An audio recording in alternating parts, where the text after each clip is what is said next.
ஒரு தலைமை நீதிபதி மேலே ஷூ எடுத்து வீசுகிற அளவுக்கு துணிச்சல் எது கொடுக்குது?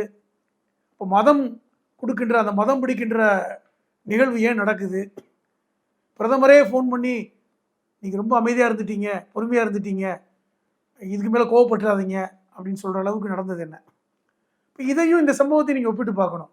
இதே இந்த ரோஹித் ஆரியன், நீங்கள் சொன்ன மாதிரி பேர், இந்த ரோஹித் ஆரியன் ஒருவேளை பிடிபட்டு இருந்தால் சொல்லியிருப்பார், கடவுள் தான் இந்த மாதிரி மிரட்ட சொன்னார்னு கூட சொல்லியிருக்கலாம்.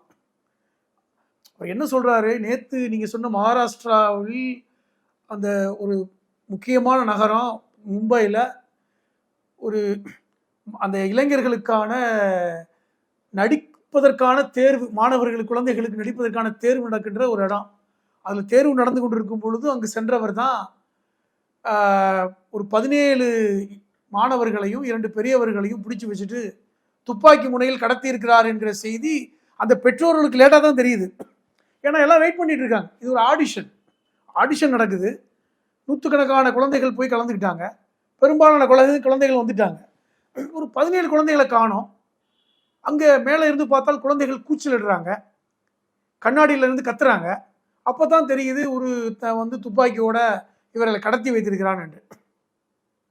இந்த செய்தி கசிந்ததுக்கப்புறம் மீடியா பரபரப்பானது. ஆனால் அவர் பேர் ரோஹித் ஆரியன் என்று தெரிந்தவுடன் மீடியா அமைதியானது.